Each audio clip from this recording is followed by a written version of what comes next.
make you put that seat well so that she go put her move am away until when she enter, go forward before you go bring the seat to the center now. Make she they go forward more. Good. Where the lapel mic now? Why una no put am?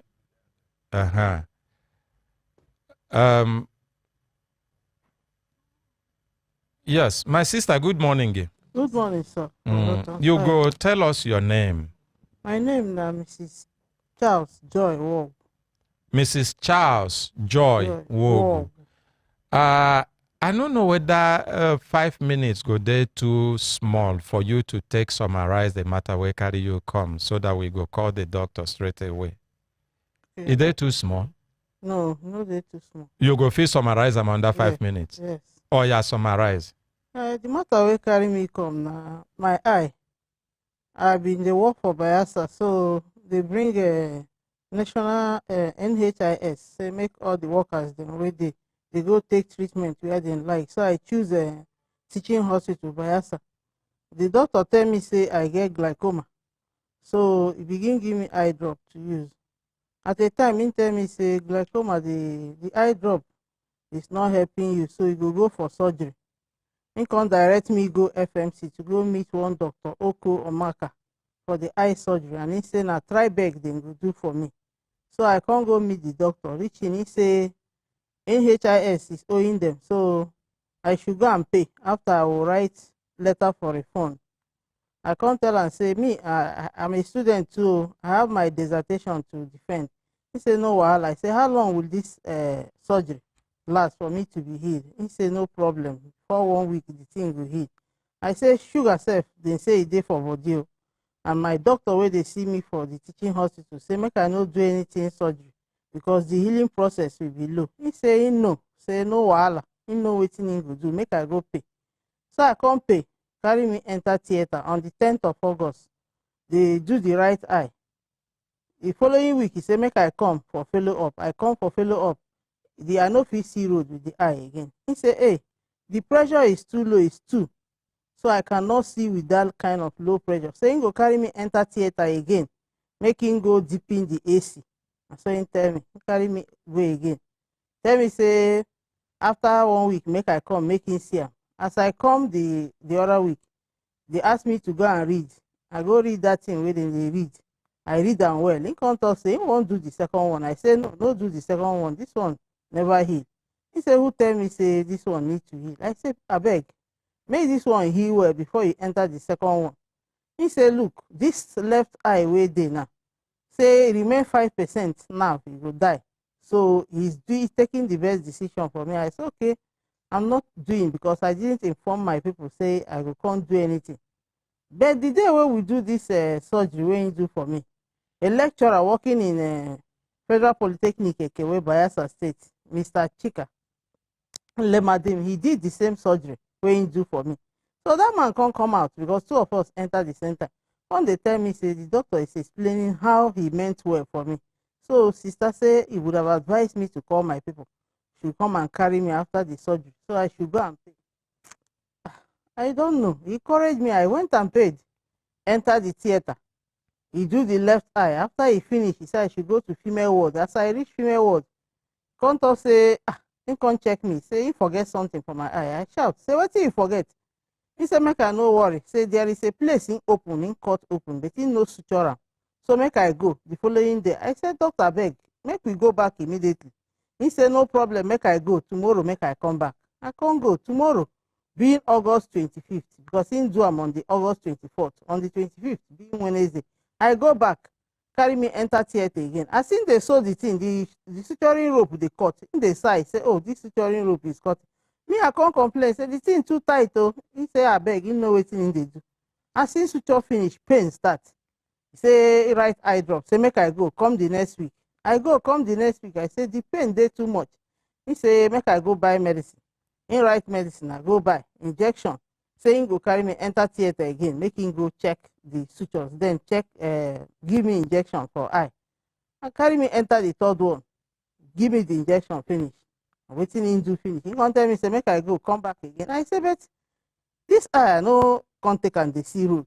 He say, make I come back. When I come back, then go check. When I come back again, I say, I no take and see road though.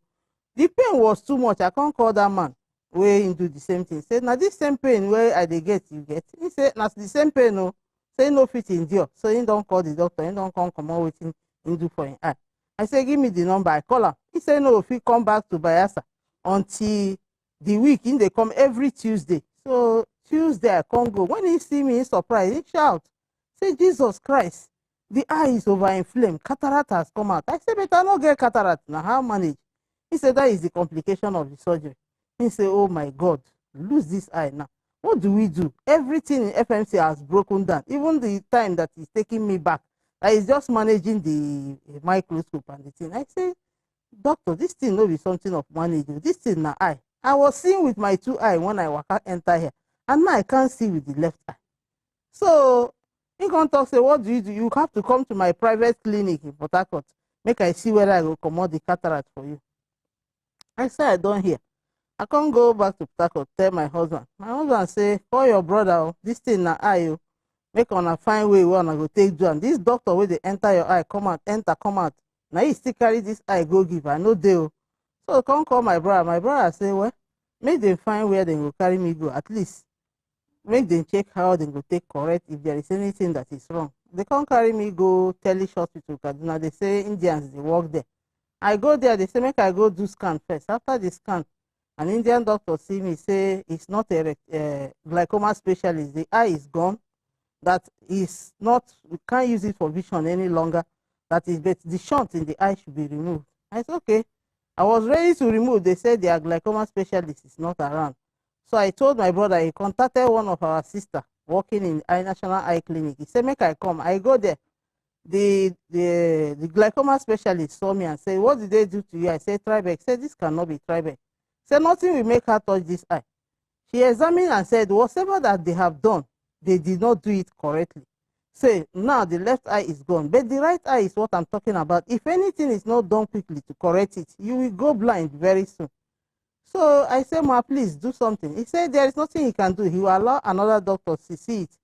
So they call one Yoruba doctor. Your 5 minutes is almost exhausted. So I am saying this so that you can focus on the most important part. Important thing. So now, so I go back to him, come back from Kaduna, come to him. He refused to do anything. So after all said and done, I said, okay, since he refused to do something, let me go back to where the insurance company said I should be taking care since they have not settled with FMC. And I went there. So the man keeps referring me to various hospitals until I come down with low vision. I went for low vision assessment in Calabar, where they referred me. They said no more vision again, that I should go for rehabilitation. That is how I see myself blind till now. Thank you very much. And you remember, say, this na the third time when we air this matter. The first time na Saturday. And that Saturday, we've been called Dr. Oko Omaka, and he tell us, say, that day, he no remember you. We try, you narrate the story back to Ram by yourself.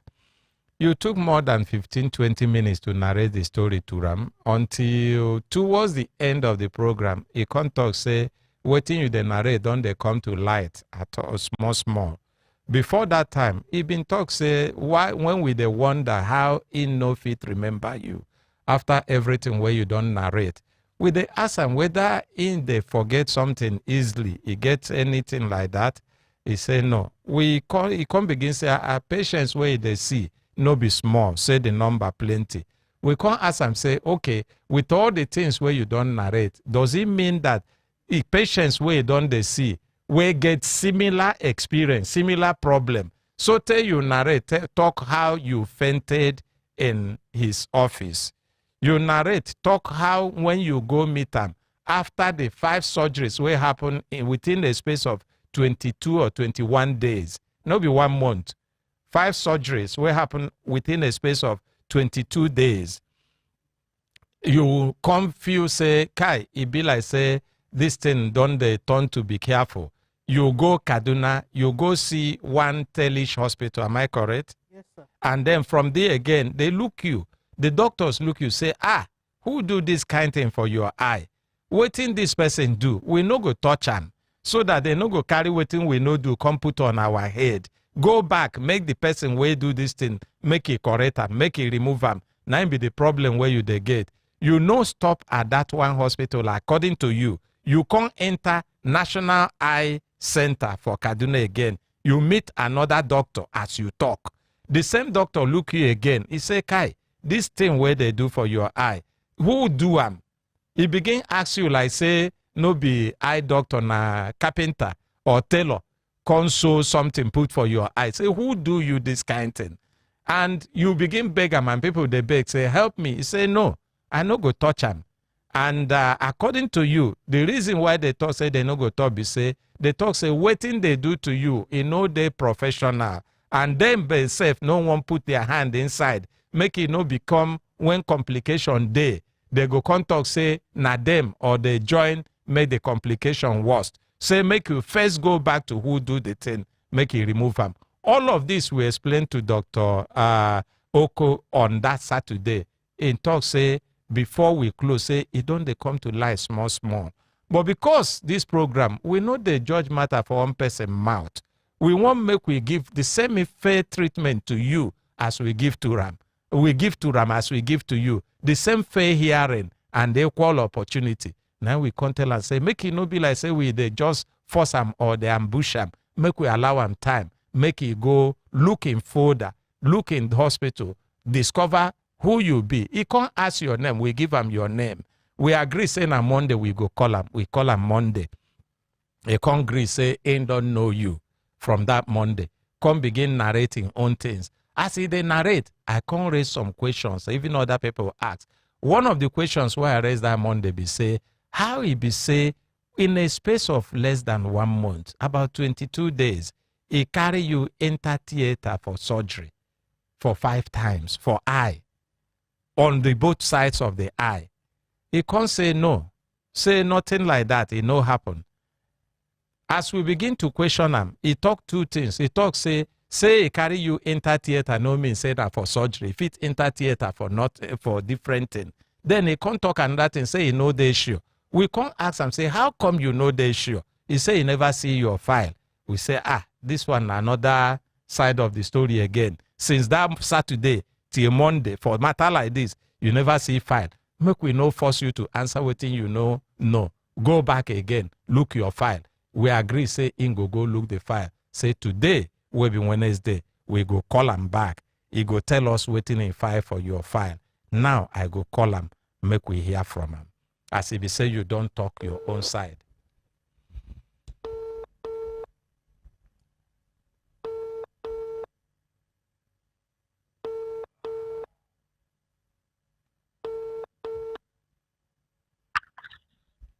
Hello, good morning.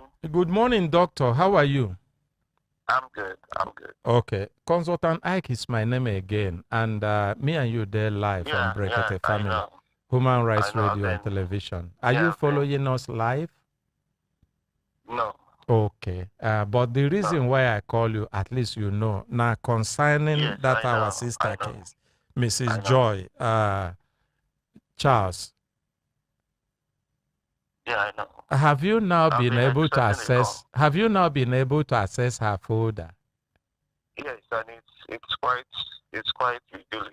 Oh, beautiful. It's quite revealing. Yeah. Mm-hmm. So I want to just firstly sympathize with Mrs. Joy concerning her situation. Mm.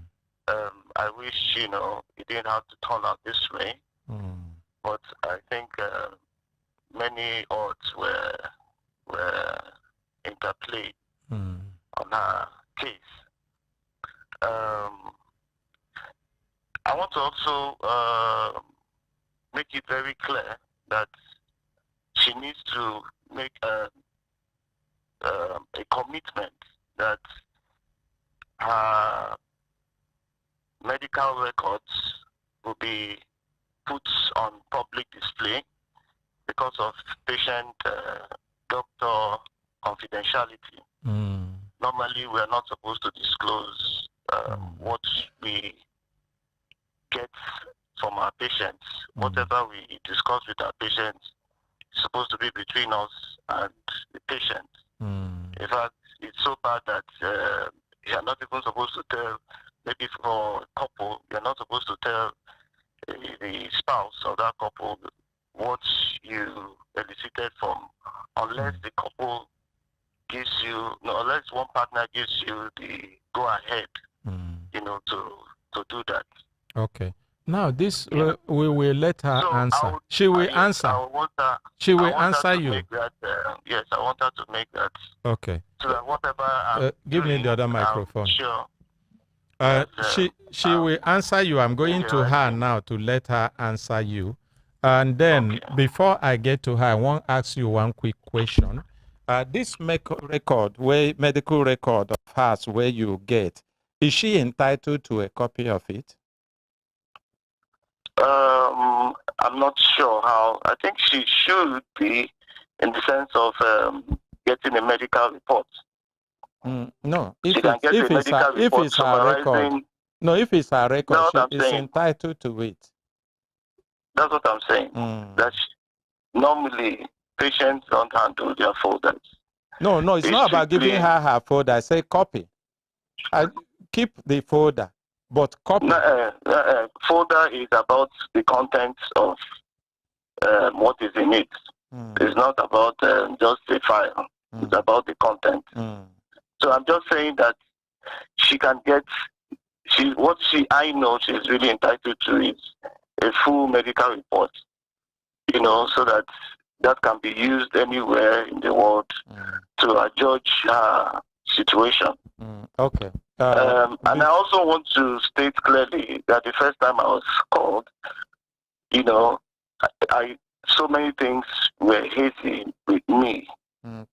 Concerning this patient, because this happened 2021 and this is 2024. I see an average of 50 patients a day, and there's no way you expect any doctor in the world to keep up that length of time to remember vividly what he or she underwent with his patient or her patient. That was why we forgave you that first day. Thank you, I appreciate that. And then the area of specialty that you were talking about. Hold on, let's take it bit by bit. No, I know, I want to clarify all these things. So can you hold on, sir? Now me call you. No be you call me. So let's take it bit by bit. First, with respect to her records, she is entitled to whatever record anybody holds for her or against her, as far as it concerns her anywhere. International privacy law, document law, data, private data law, all of that. She is entitled to that if she asks for it. But let me allow her answer you what she asked. Yes. So you don't need to force this. I'm telling you what I know. I am putting it to you that this is what I am familiar with. So if you want to seek address in any other way, you are free to do that. Okay. Have you finished putting it so that she can answer you? Okay, please. Have you finished? Yes, let her answer. Okay, remove it now. Madam, did you hear what he asked you? Yes. Whether you are permitting that he should put on public, discuss your medical condition according to the record he has. Okay, let him discuss it. Open mouth and tell. Let him discuss the medical record. Doctor.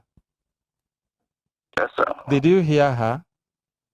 Perfectly. Okay. So now go ahead. I'm on local standing. So now you mentioned.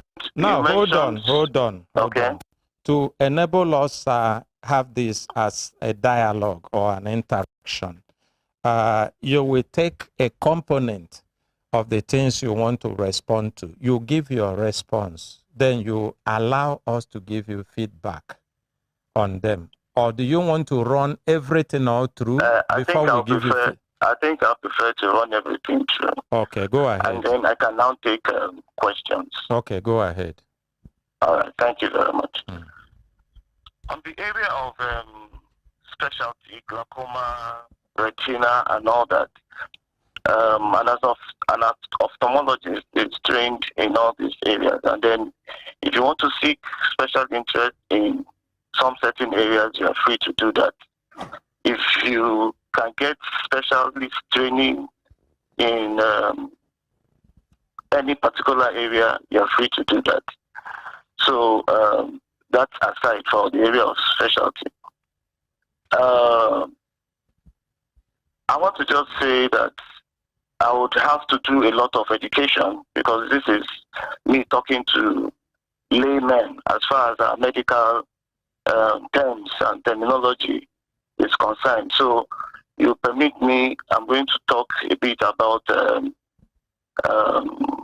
what glaucoma is all about. Yeah, but keep it focused within the context of this discussion. Focus it on the patient matter we are discussing. Yes. It's so that when I'm talking, they are saying things from a doctor's perspective. Because one thing I do with my patients, I try to make them understand what actually is going on, so that for me it makes it easier to manage them when they understand or get a full grasp of their condition.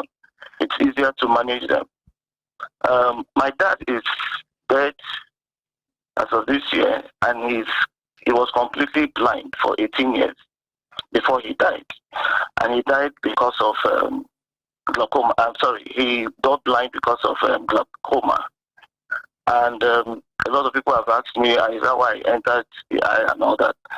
Well, I didn't specifically enter the eye area because of my dad. It just happened. By the time I started my residency training, he came in and we found out that one eye was gone, and he had like 5% of his nerves left. And at that point, I knew that it's not going to be too long for him not to see again. Of course, he was given drugs. His pressures in the eye were very high.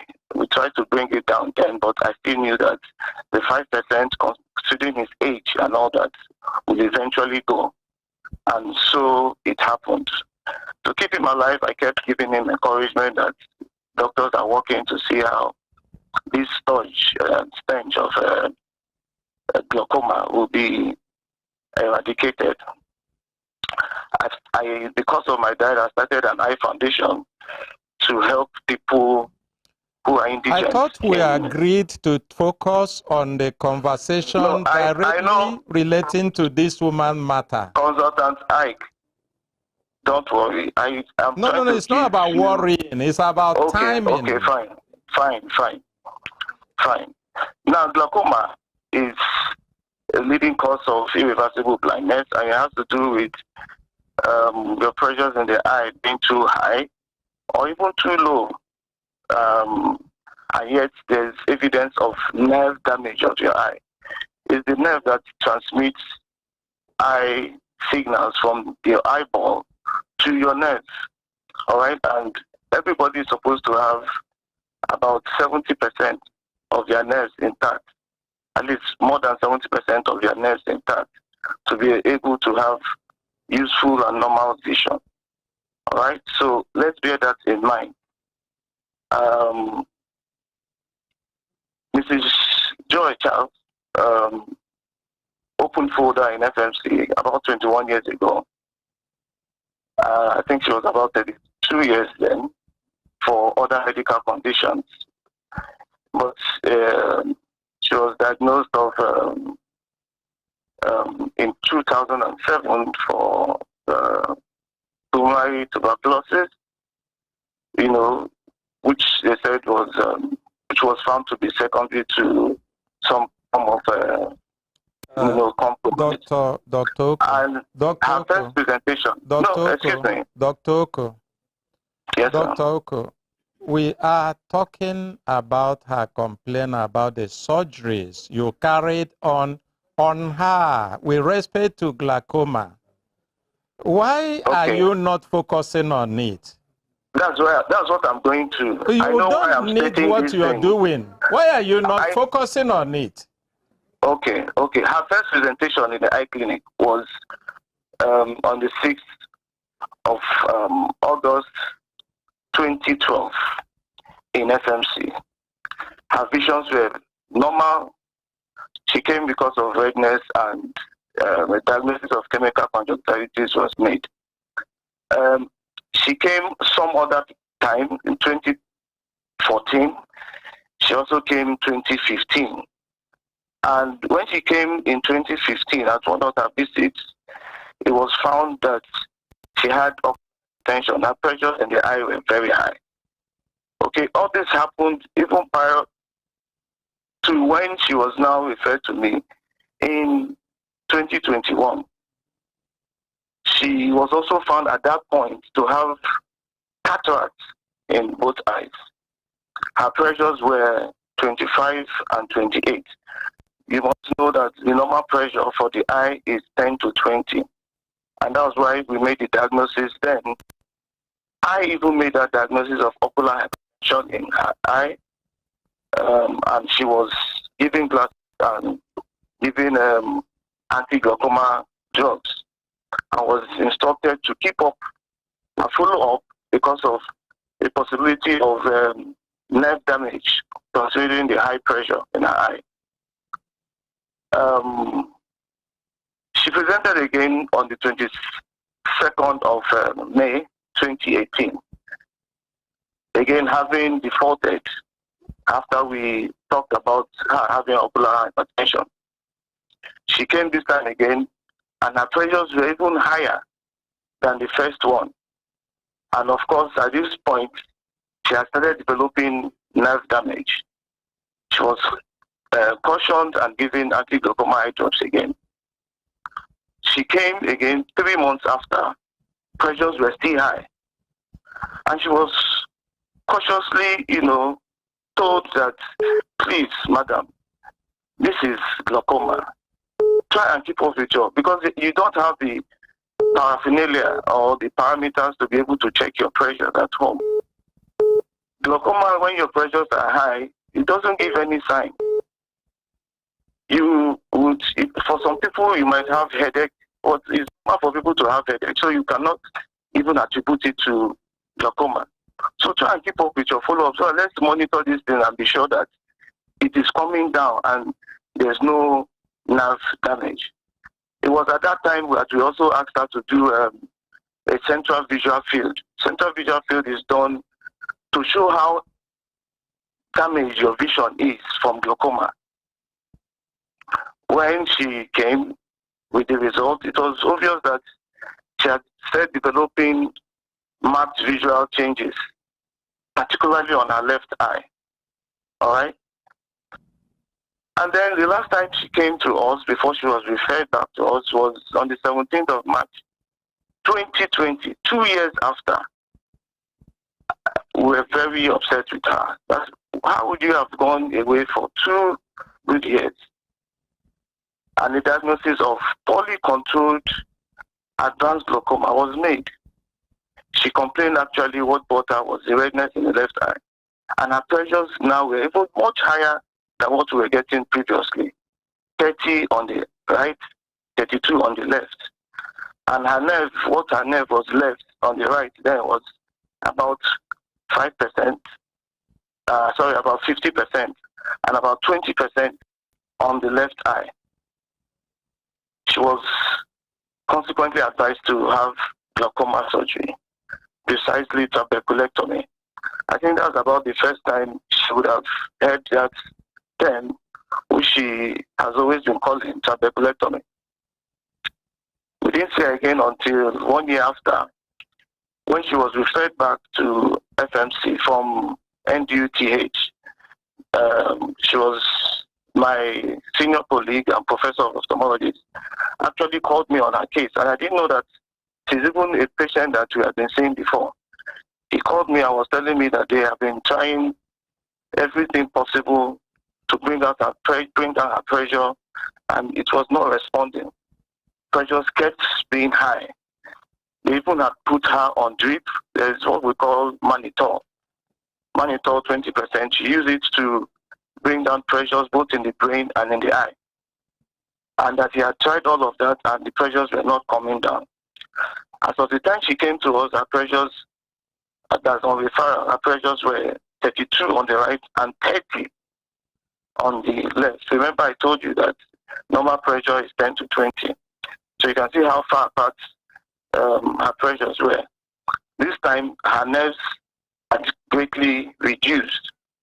On the right eye, she had 15% left of her nerve, and on the left, she had 5% of her nerve, just the same way that presented.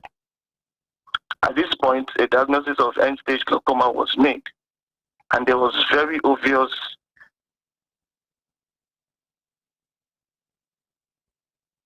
what we call tunnel vision. She already now had tunnel vision on the left.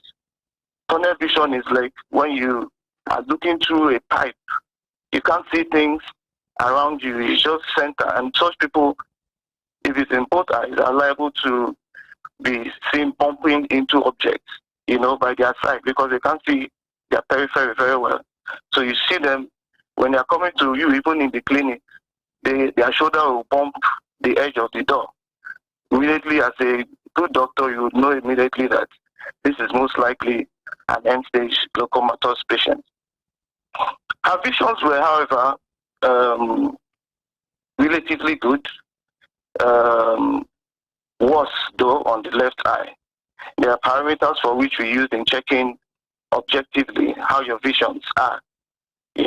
How well do you see? There are parameters we use in checking that. So on the right eye, it was relatively okay.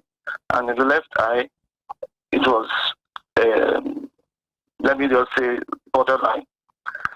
This, of course, reflected in the extent of damage on her nerve.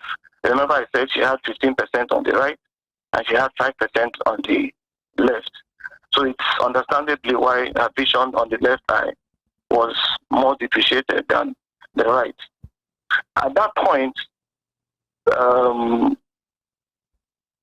nerves are very friable, and I talked with her that instead of doing the trabeculectomy, which is an invasive procedure, that I would prefer to do glaucoma tube surgery.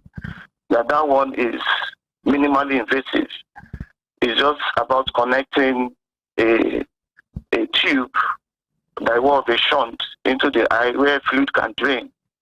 The whole essence of glaucoma management is to reduce the pressure so that further damage to the nerve would be halted. So I didn't want a situation where I'll be, using the invasive type, and then she loses her vision maybe just immediately after, and she will now say that it was why I was doing the vision and the surgery that she lost her vision. It has happened a number of times, and that particular syndrome is called a wipeout syndrome.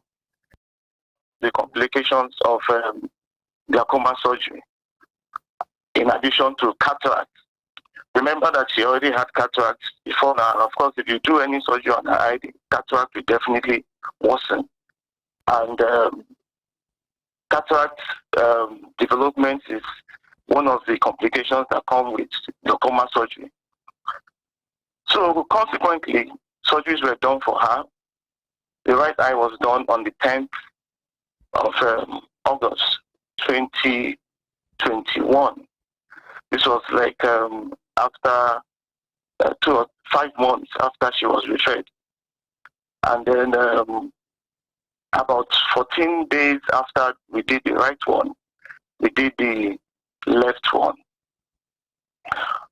So on the 17th, so let me just narrate what happened in between the surgery periods. On the 17th of August, which was 1 week after we did the surgery on the right eye, her pressures came down to 6. From 35 thereabout, it came down to 6. Of course, we have not done the left eye because the pressures is understandably why the pressures were 42. But by the time we finished, the pressure being 6 was very low, and that alone is another complication because you don't want very low pressures, So I had to take her back to the theater. That's when because she mentioned something about deepening AC. That was the reason for deepening the AC to, make the pressures come up a bit so that she doesn't have any issues from very low pressures, which we call hypotony. And then the same thing when her vision was now good, back to what it was when she presented, we decided to do the second surgery for the left eye. I chose the right eye because she had more potentials on the right eye. And if the right eye is successful, then we can do the left eye for all it's worth. And believe, that if, you halt further damage on the left eye with just 5%, maybe she would be able to pull through the 5% for as long as it takes. And then we did the surgery on the 24th of August. On 31st of August 2021, 1 week after the surgery, of course, the vision on the right eye was still very good. The left eye, the vision was not too good. First day post-op, the pressures were now very low. It was about 4. So I had to do the same thing I did in the first one and got it up to 12 by deepening the AC again. So I think this should be about the 4th time or so that she went to the theater. By and by, the pressures were stabilized at 18 on the right and 12 on the left. And her vision then was very fine on the right eye, and on the left eye it had come to 624, which is relatively okay considering the extent of the nerve that was damaged in that left eye. She presented again in September, and this time she was having the vision had gone down, and she talked about having pain. And by the time we examined, the pressures that were 12 had gotten to 40. And when we saw what was happening, we made a diagnosis of overwhelming uveitis, which was secondary to poor post-operative drug compliance. I can remember vividly this one where she said the drug she couldn't find it to buy, and she wasn't taking it. So that's when I quickly, uveitis is inflammation of the eye, and we needed to make sure we curtail that inflammation. This necessitated me to take her again to theater to give her steroids. Steroids are anti-inflammatory injection, which I injected inside her eye so as to contain she had.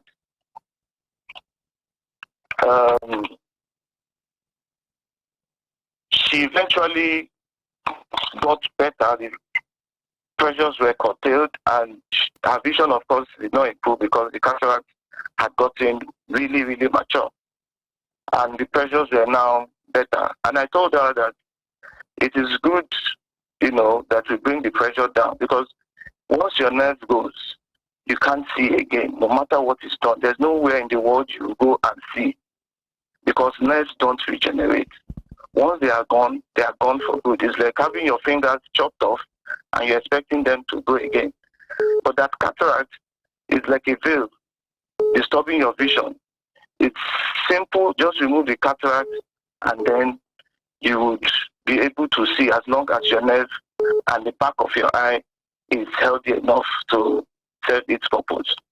So I urge her that it would be nice to take out the cataract.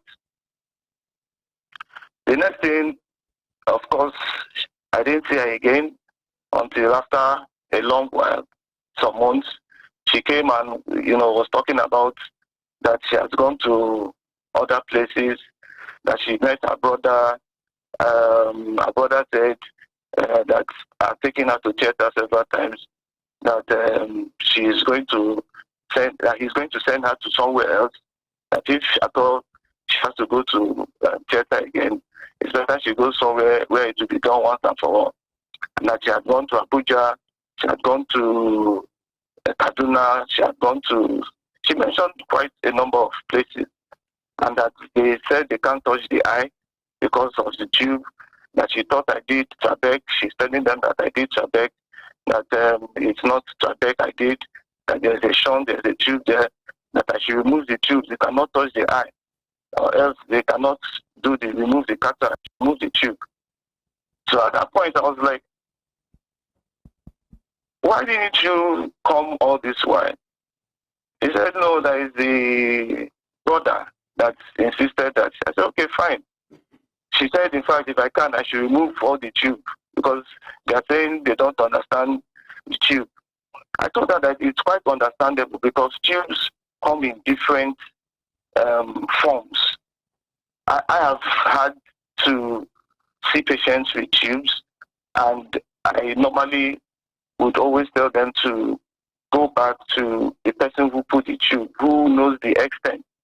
Unless there is something to show precisely what tube that is in the eye, you don't want to start feeling in search of the extent of the tube. It's not like she mentioned something about being a health worker that puts and remove implants.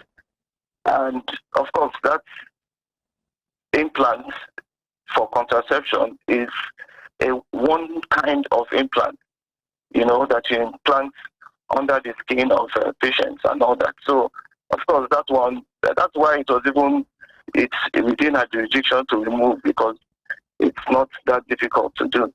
But of course, for the eye, you can't play around the eye when it comes to removing implants in the eye. Unless you are very sure what the implant is, that is when you can. But when you're not sure, it's advisable you don't even bother. And of course, they must have seen the other eye, and they're saying that she's already an end-stage glaucomatous patient. Most of my colleagues would not want to operate on an eye that is end-stage, because you having just 5% of nerve remaining, in the process of doing the surgery, you might lose it, and then you begin to blame them. So most times we try to keep clear, from areas that would bring us into this issue now that we are discussing, and all that. So I told her, okay, if you so insist. She was not saying that they want to do laser. They want to do laser. They want to do laser. That they want to use laser to remove the cataract. And that's why they want to have the tube removed. I said, fine. And I did that pro bono for her in my clinic. Okay, it's not a big deal. I removed the tube. I removed the tube for her. And that's all. And that was the last time I saw her. Only to be called up now to say that she's accusing me of destroying her eye. And I find that, really, really embarrassing, because I know all the times I even took her to the theater to dip in the AC, to give her injection in the eye. I used to beg the matrons that please, let's assist her. Her condition is pathetic. Let's assist her and all that. And they used to collect money from her on those repeated times as she's supposed to pay. She was not paying, and to find out that such person that, I was, drawn to within the situation. For me, anybody I see that has glaucoma, I'm usually a bit more proactive because my dad was blind from glaucoma. I'm very passionate about glaucoma patients. And that's one of the leading reasons why, I had to set up a foundation, in connivance with my partner. So it's really, really disheartening for me to have her come online to accuse me of ruining her vision, which I did everything in my possible best to preserve. So I really sympathize with her, what she's going through. I truly understand what she's going through, and all of that. And just to add here that even her medical conditions, diabetes and all that, will definitely worsen the prognosis of her glaucomatous condition. You can read it in journals. It is a synergy. It's the same thing as hypertension and diabetes. If you have hypertension, and diabetes. Diabetes is helping the hypertension to cause more havoc, and the hypertension is helping the diabetes to cause more havoc. That the two become, brother and sister, trying to ensure that the life of the patient is a living hell. So I think that's what's really transpired in her case, and I truly, truly sympathize with her. Thank you very much. Thank you, Doctor. Dr. Oko. Yes, sir. Thank you very much for taking your time to explain your own side of the matter. Thank you. So I can take questions now if there are any questions, please. Okay. First is, I am appreciating you, and I thought you would have acknowledged that. Thank you very much, sir. Thank you, sir. Thank you. Are you happy that you had the opportunity to explain your own side? I didn't interrupt you, if you remember. No, I'm very, very happy. Thank you. Thank you, sir. Now you have spoken. We will ask you questions, or that's we ask.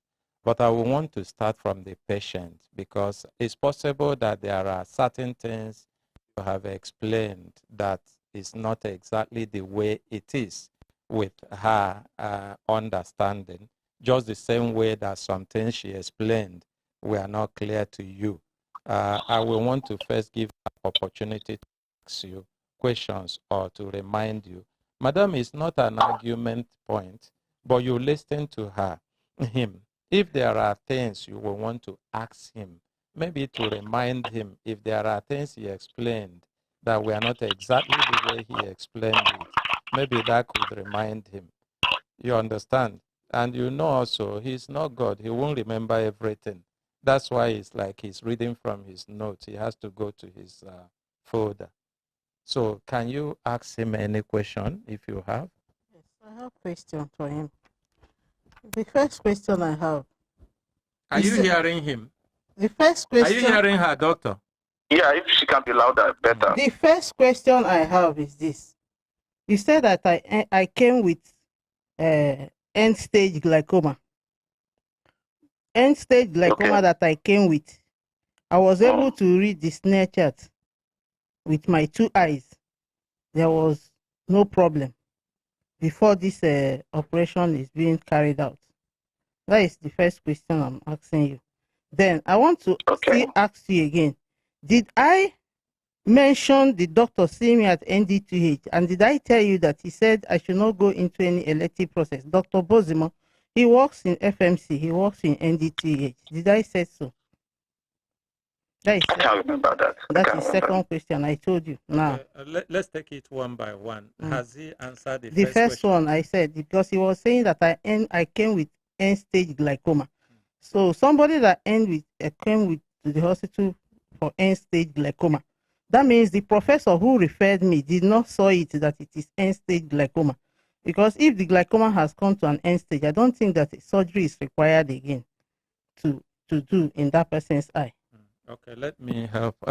Doctor, what she's simply saying is that if she came with I understand what she's saying. Okay, it's not only you that is in this conversation. The same way you spoke to us as non-technical people in ophthalmology, we try to amplify some things for people that don't understand to understand. Even this question she asked now, I have also one that is very close to it, so that we don't repeat ourselves. You talked about the percentage of her nerves when she came. What was the percentage of her nerves when she came? You mentioned that the last before the surgery. Yes. The very last. Yes. I mentioned that. I said the percentage on the right eye was 15%. Mm-hmm. That means she has lost 85%. And then on the left, what she had was 5% left. That means she has lost 95%. Now, we are joining it with this her question of, if her nerves were that level deteriorated, and then she came with end-stage glaucoma, as you talk, why then did you still see surgery necessary at that point? Fine. Madam, I hope that's your question. No, she also mentioned that she was able to read the chart. She mentioned that. End stage. Yes, if it's end no, stage. but if you answer this last question, it will answer the other one. I'll answer the two. So you see, glaucoma does not damage your senses. There are two sides of vision. We have the peripheral vision and we have the central vision. Okay, glaucoma destroys your peripheral vision first. Peripheral vision is what you use mostly, like when you are driving. You know, you need to know the circumference of, you know, see the side of your car so that it doesn't bump into the other car. That's peripheral vision. All right? You can even examine it yourself. If you put your finger by the side corner of your eye and you're looking straight and you observe if you can still see that finger, that's peripheral vision. Central vision is the one that is just in front of the eye. And that is the best kind of vision.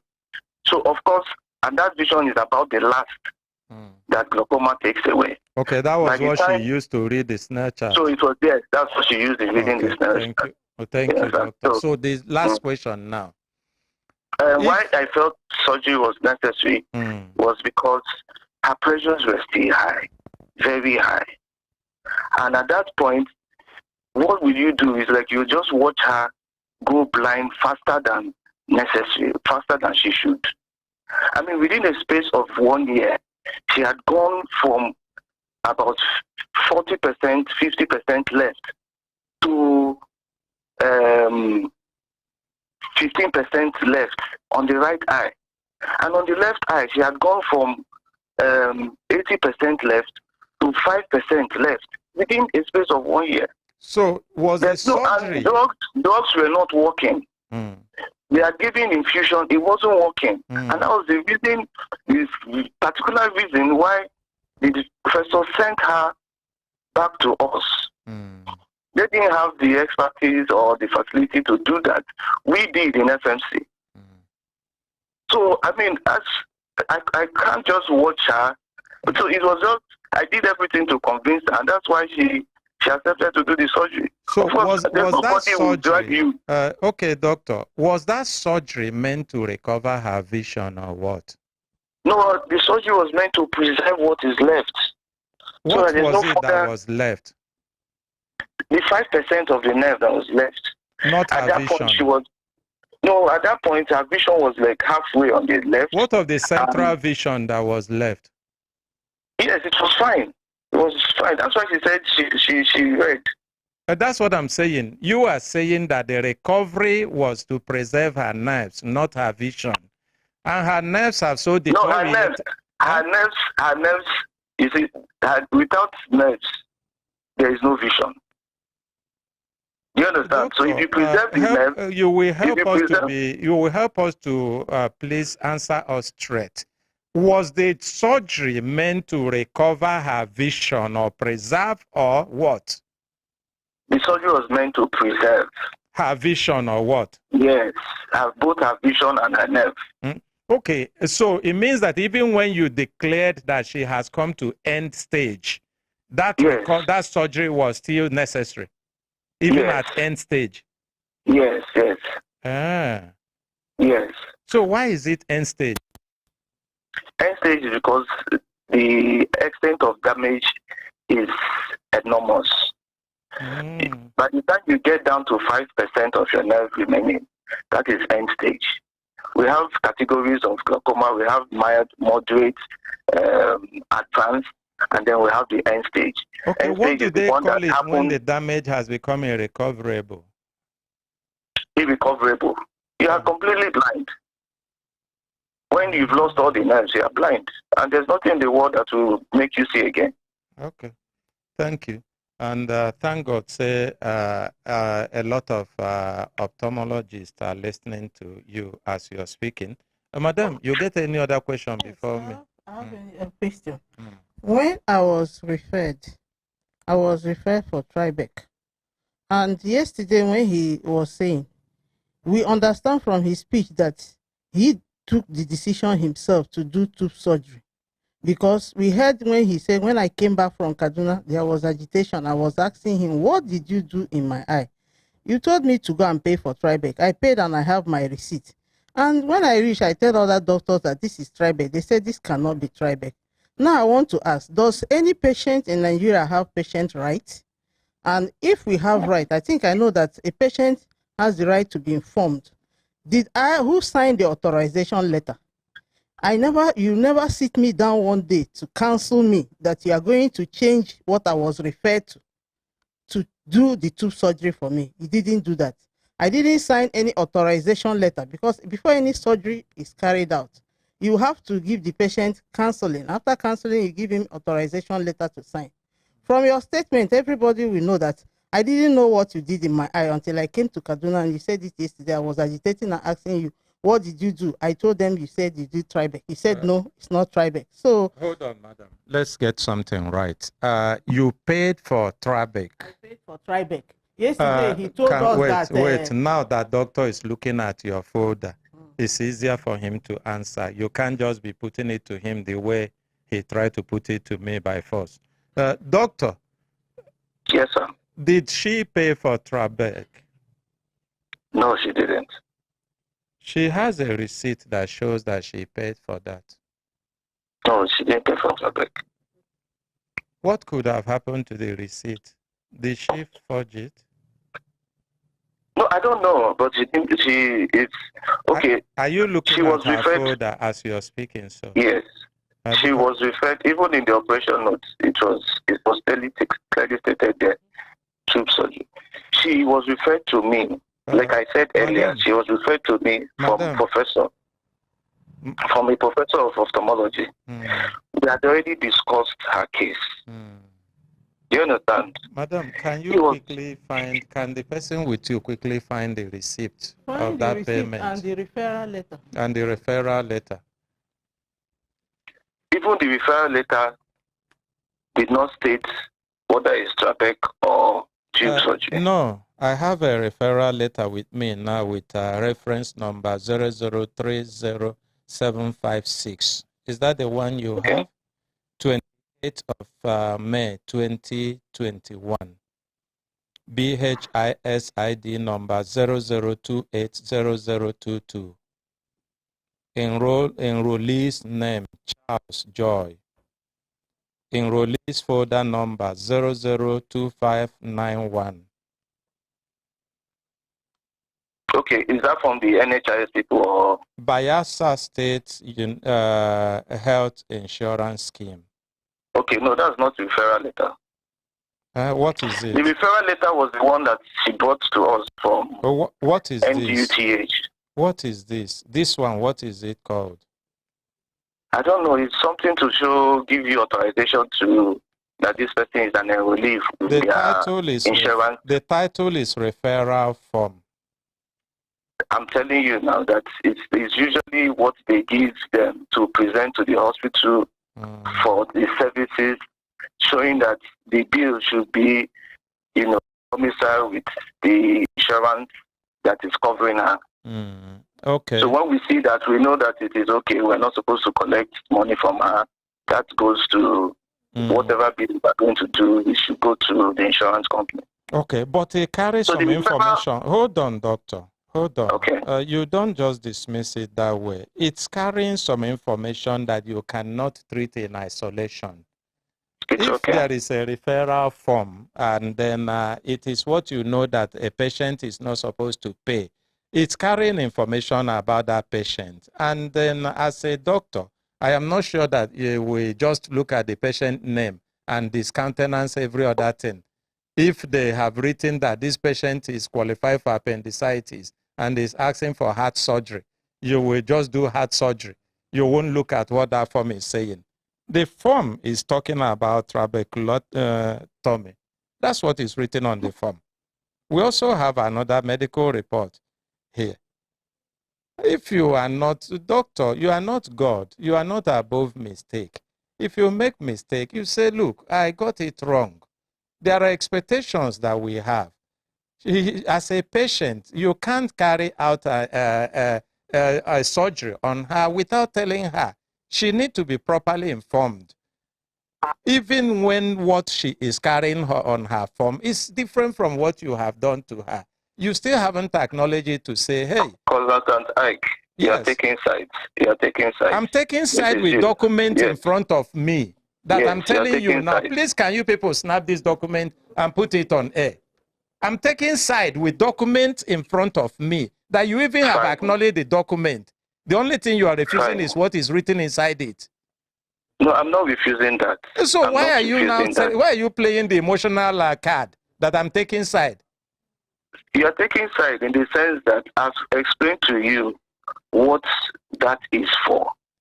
I've explained to you. But the same document you have explained to me has the woman's name, has the woman's number. You acknowledge the woman's name and the number, told me that it is for this. But you are not acknowledging the purpose. Will that document be relevant without purpose? Okay, thank you. Who sent it?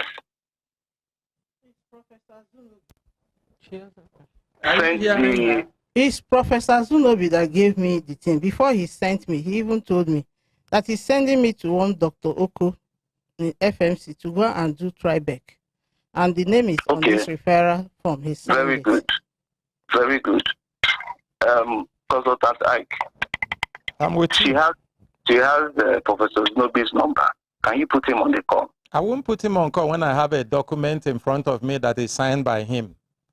You can ask me to. I will not put him on call when I have a document in front of him and you acknowledge you know such document. And I've asked for this document to be put online so that you can see. Is it not good? You said it was signed by Professor Zunobi. I said, okay. Oga, the document I am saying now is being put online. It's being put online, so it doesn't take anything. You munch it and send to him and ask him, did you sign no about this or not? The institution that has the document, that the document is on the letterhead, is there. Okay, fine. Fine. Did I tell you about the reason why we did tube surgery? Even told me that you are doing tube surgery for me. I never knew until I came back from Kaduna. I started asking you, what have you done in my eye that me as a health worker are making me a fool? I tell them it's Tribec. They said this cannot be Tribec. I said, what did you do? It was then now you said you consider the end stage glaucoma I'm having and you took decision that Tribec will be better because it's less invasive, or I don't know. That is what you said yesterday. It's on record. They can still play it back. You said that is what you consider. And you let me remind you what you said that yesterday. You said that yesterday that even the tubes you use in doing this thing is given to you from your American friends. That you know how much the tube is, but you didn't allow me to pay for it. But I'm putting it to you that don't I supposed to sign authorization letter for you to do any surgery for me? Did I sign anyone? Can you answer that one? Another one. Did you do counseling? Did you counsel me as a health worker or as a doctor? Say this procedure, this is how it will look like. This is the when we go. When we do it, this is the advantage and this is the outcome. Did you counsel me? Any counseling? Madam, she's listening to you. I cannot remember most of our discourse, but I know that there is no how I would have taken you to theater forcefully. There is no way I would have dragged you into theater and then put you on the bed. I didn't sedate you. I did not put you to sleep. There's no way I would have forced you into the theater and then you would be dragging behind that you don't want to go to theater. And I said, no, you must go to theater. Be it as it may. I had said that most of my colleagues, if not all, would not want to undertake surgery on an eye with end stage. So, but why will you undertake surgery with an end stage? Why will you undertake that? And your explanation now to the patient, does it in any way, your explanation now to this patient. I've not finished talking now. Let me tell you. Now, we did say that her pressures had consistently remained high. It had, within a year, see the drastic reduction of her nerves. Are you going to just say, sorry, go and count the number of days you have left to see? I said, trabeculectomy is more invasive and has the chances of what we call wipeout syndrome. I hope you actually know that your colleagues are listening to you. Trabeculotomy is not more invasive because it creates a natural drainage channel. It is not more invasive. It's less invasive. Who said that? You're asking me. You may have to consult your book again. You may have to consult your book again. Oh, I said to you, it is less invasive procedure because it creates a natural drainage channel, unlike the tube surgery, which involves placing a foreign object on the body. Even medically, medication requirement, trabeculotomy requires less medication. You are just talking to me because I told you I'm not an ophthalmologist. That's why you think you can just turn me around. But what would I get to turn you around? No, but look at what you're saying now. That's what I'm doing. If I hear this, what you just said now, if I hear it from my colleague, fine, I will accept. Okay. So if you hear from your colleague that trabeculotomy is less invasive because it only creates it just open up. No, I said I do the two. So I'm saying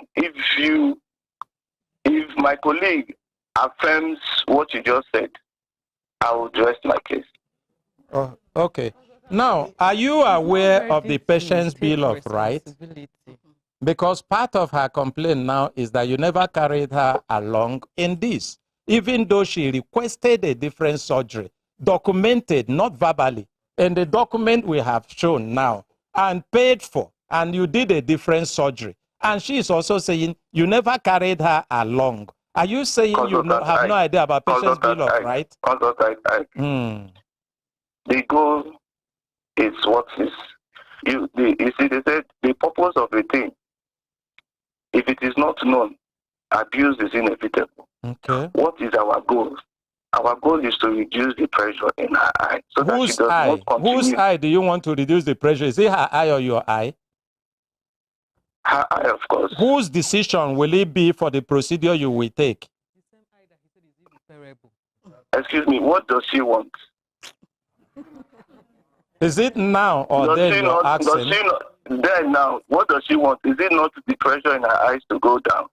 And then you could do anything without her knowledge or authorization? There is no way I could have done that. But she's saying that's what you did.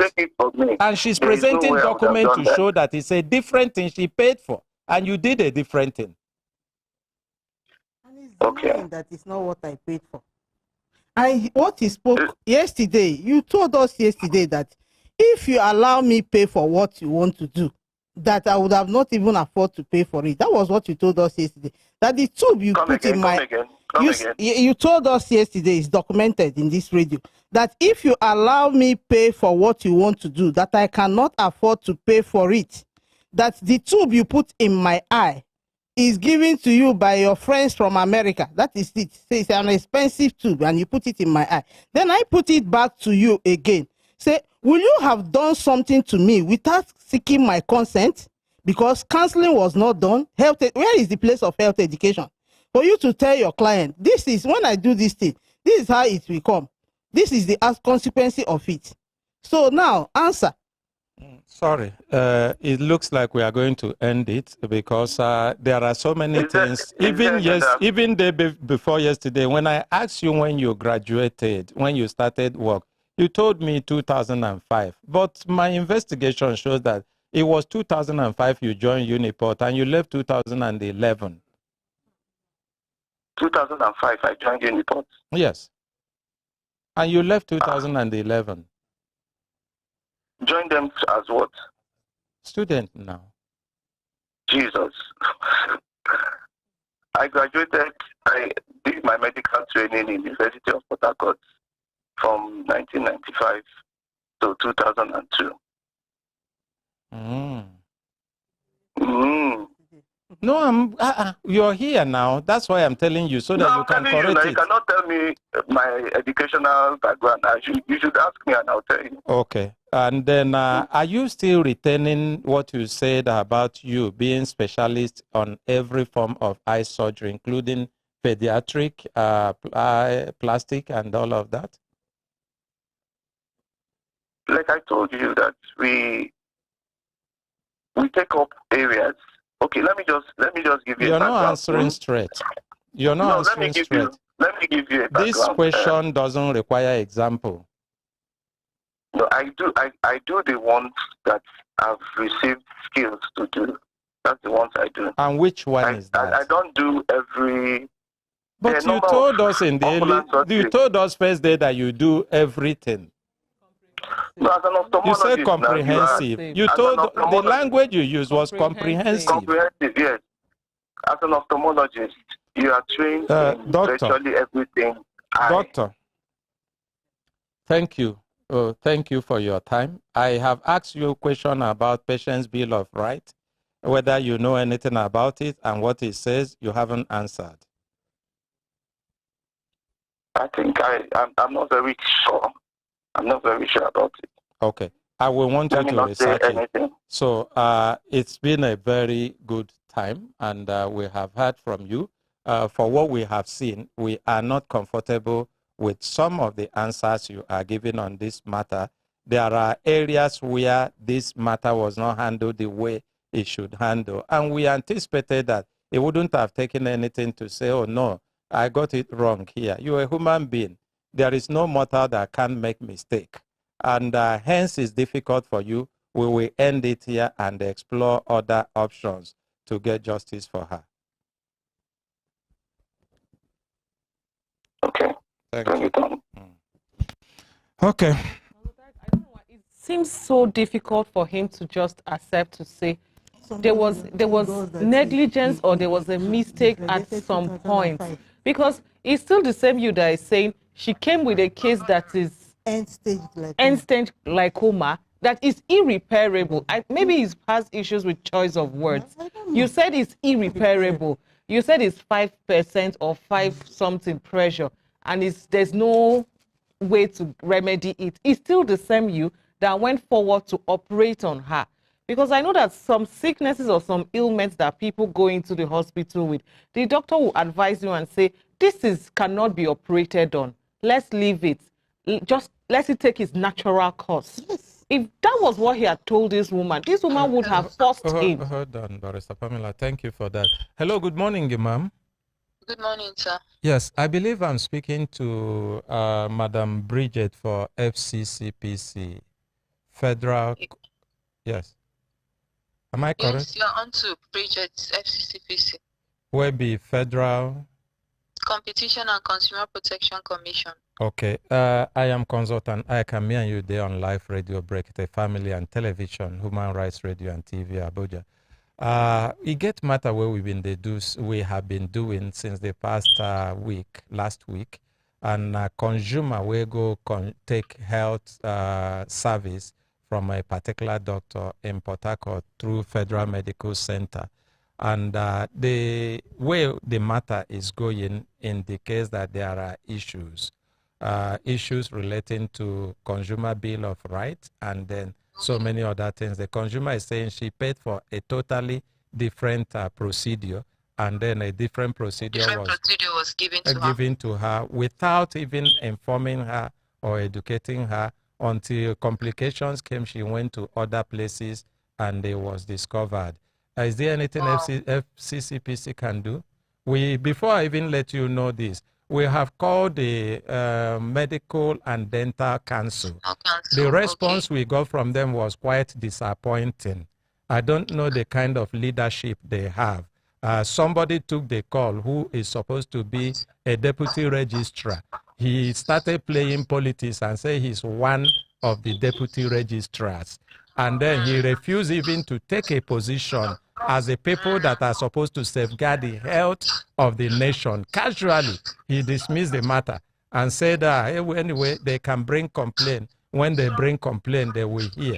And we were thinking that they would have known how delicate all of these kind of things are to the health of the nation and be proactive about it. But the response we got from them, it was very, very disappointing.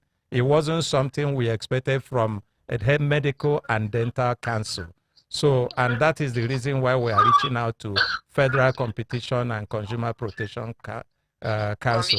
Commission. Okay. Okay, consultant, what I can just ask you to do right away is to send the complainant to us. Una see how, una see proactive people, how then they respond. Una see them. This is the simplest thing that that man would have said that day. But he was just full of himself. Una see how institutions that work well.